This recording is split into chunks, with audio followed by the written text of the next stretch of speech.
Leo. Sir. How are you? Congratulations, Brad. Sir. Nakakating nyo lang daw.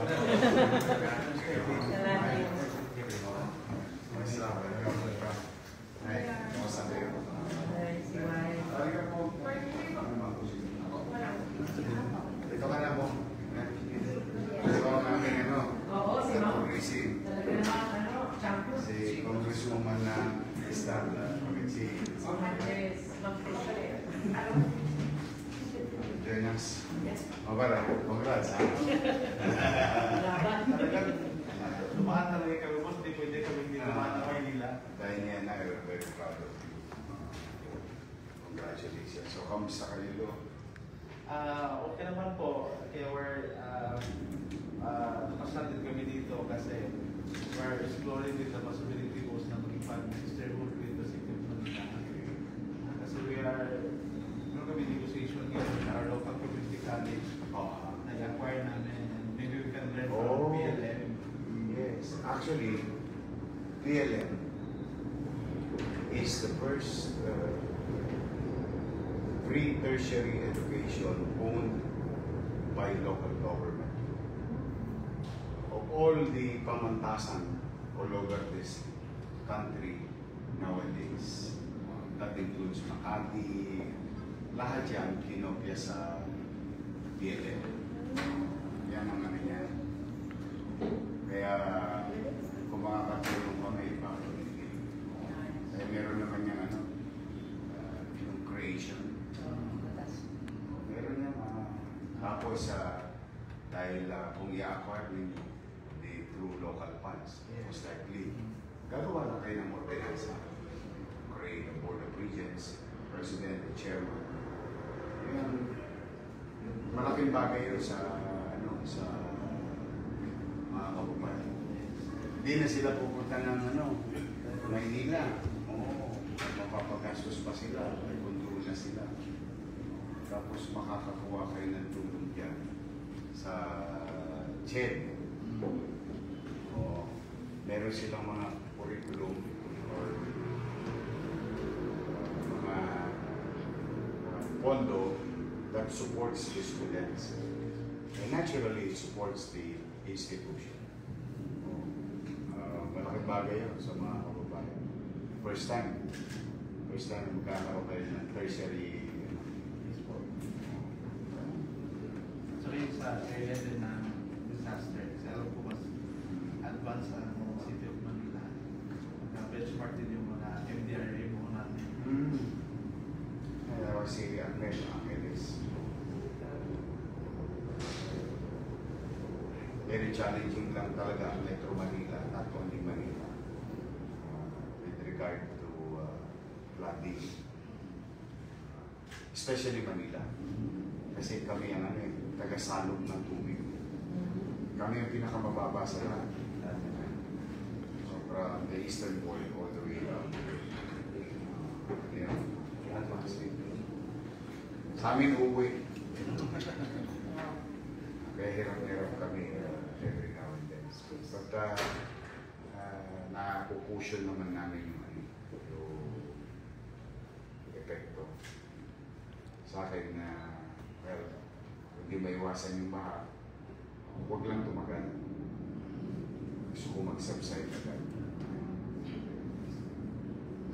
We're very happy that the President the other day during SONA, it was one of the main topic. Hopefully, kayo hindi naman kayo binabaha doon, ano? Hindi naman. Sa summer po. Meron pa, may area. Ano lang, malakas ang bagyo, yung model. Yung Super typhoon. Mga super typhoon. Pero yung regular typhoon, like yearly, hindi naman. Good for you. Bagay siya. Pag may maitutulong ang Maynila, magsasabi lang kayo. Ano ang schedule niya today? After this goes, pupunta kami ng Tanawan. Kasi may solar power project sila doon. Gusto lang namin malaman yung back to the community at saka sa income ng LGU. Kasi we want to raise our own income. Pwede kayong mag-generate ng clean energy, but you have to work hand in hand with ERC and DOE. Kasi I'm not sure how hard it is to get allocation. Parang limited yung allotment nila in producing. I really don't know. But I hope that they're going to liberalize their policy about LGU creating and producing clean energy. Why? Maganda kasi para sa inyo. Kasi marami kayong open space. Yes. Marami kayong bakanting lote. In the case of Metro Manila and Manila, for that matter, yung scarcity of spaces nasa amin. Talagang hirap na hirap kami sa spaces. Now, if I may suggest, when you come up with a solar farm, put a level of elevation where the open grounds can be utilized for food production, like cow, kambing, pag-aalaga ng baka o kambing. It's being done somewhere in the world. Solar farm, elevated in tubo, safe for the animal, and grass is yung feeds na. So you don't waste the space. Ngayon, pagka wala naman kayo kakayanan, may mga companies like Siri,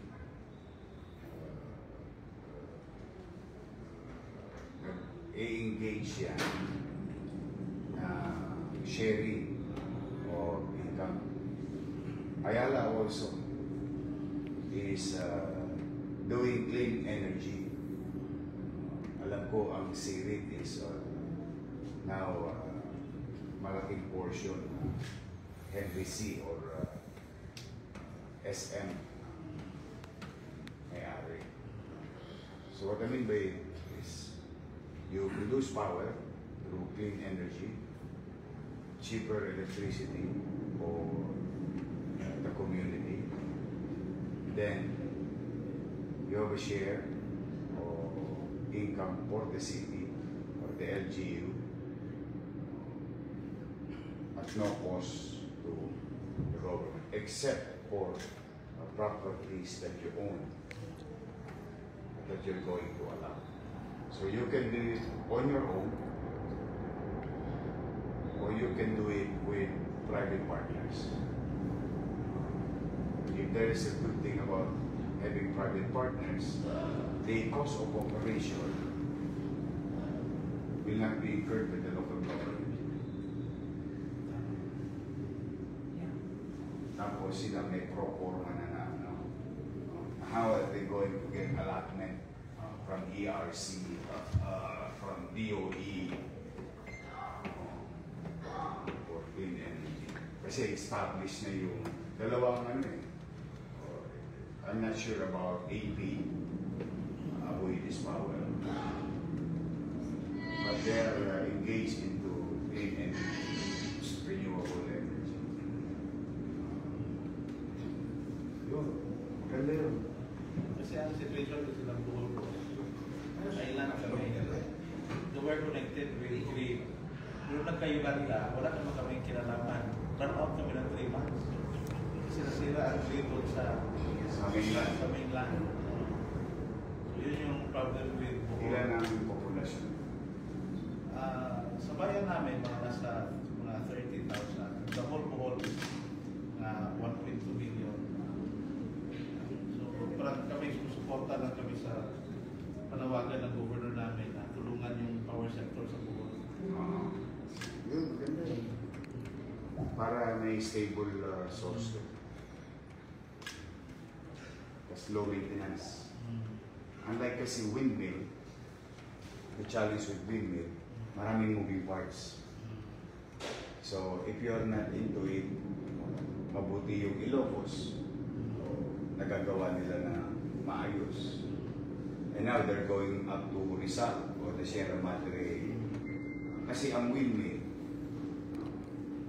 para ano yun na, you cannot just put windmill all over the country. There is what you call wind route.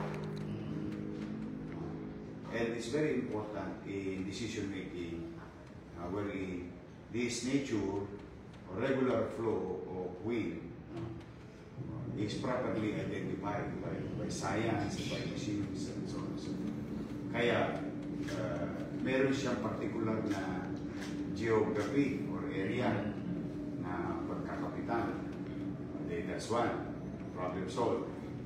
The second problem is, dahil it's operated by hearts, so regularly, you have to maintain. Maraming moving parts yan. Tapos, unlike solar farm is every 3 months, even every month or every 6 months, papaspas mo lang. Paliguan mo lang ng tubig. Kasi once the photo cell is being covered by some materials that restrain the sun rays, it limits the capacity to produce. Through times, alikabok, is walang moving parts. Tapos, kung gusto mo pa, pag-aralan mo, meron tinatawag na maximizing positioning of solar farm. May particular na area yan na dapat inilalagay o positioning. Pero, may mechanism doon sa panel. Ito yung panel, no? Pinakaganyan yan. Nakaano sa tubo yan. May mechanism yan that rotates with regard to sun movement. Susunod na araw. Susunod. Ano yung mechanism lang yun? Parang it follows.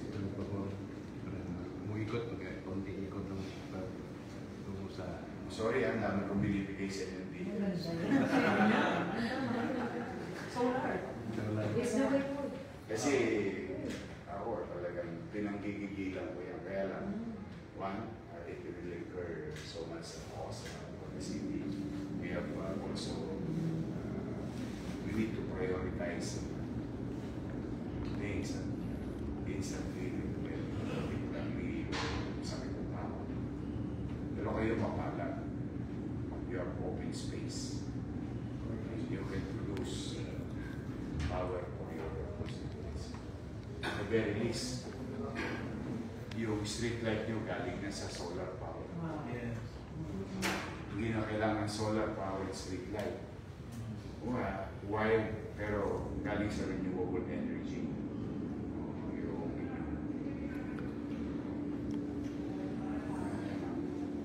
Ganda yan, may idea, no?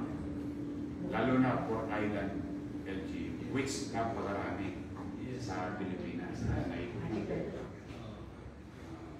Kaysa diesel power generation, pag may bagyo, wala supply ng diesel. Wala supply ng diesel, walang kuryente. May generator, pero walang power yung generator. Useless din. Pero kung may backup ka,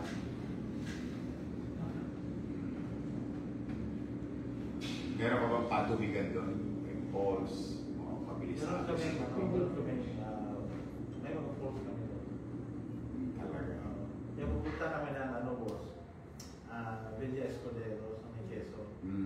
Kasi, ibang parang meron silang lunch nandun sa dam, something like that. So kami kasi, meron kami natural.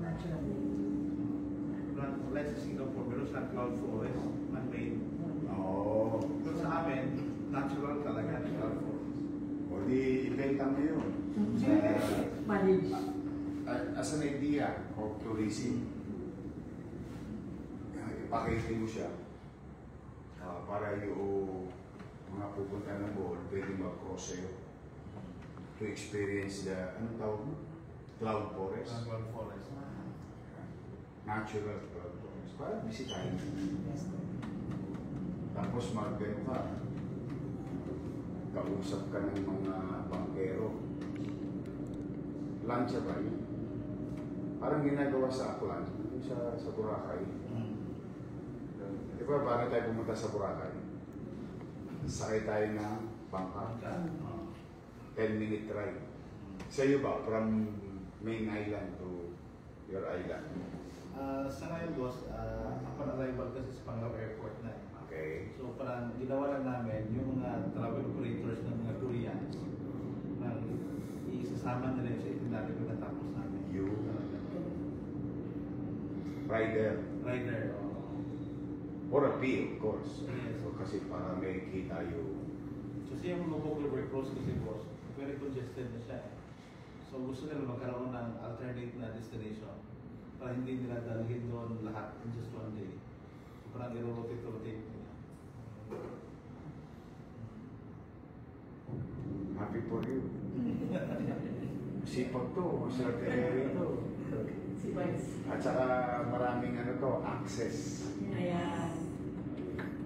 Sa nasyonal, napakaraming access na sa nasyonal. Marami siya pwedeng makausap, mahinga ng tulog, particular na sa national government. Saka ano kami po sa Aklan, inspired lang kami na may mga public servants na kaya mo na talagang action talaga. Kaya kami din, gano'n din kami, susunod lang. Congrats, congrats. Hindi kailangan namin talaga mag-double time sa Manila. If not, we're gonna deteriorate. We cannot just take it sitting down. It's like a cat and mouse concept.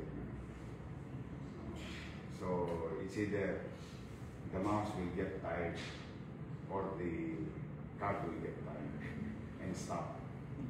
Let the mouse rule the world. Hindi po pwede. Hindi po pwede. We care for our children. Someday, the millennials today will have their own family. What kind of city that we're going to bring them or give them if we are not going to do something about it today. Kaya hopefully nagawa nga ni Lincoln. Kaya it took him a lifetime, at least lifetime. But he did it. And hopefully other leaders after me continue what we have started. Anong oras ang biyahe niyo? After po, ito boss, Kanawan. Mga 2 oras, ano? Ganon. Maganda naman ang weather ngayon. Yes. Your, buti maganda ang weather. Hindi na masyado mababa lang.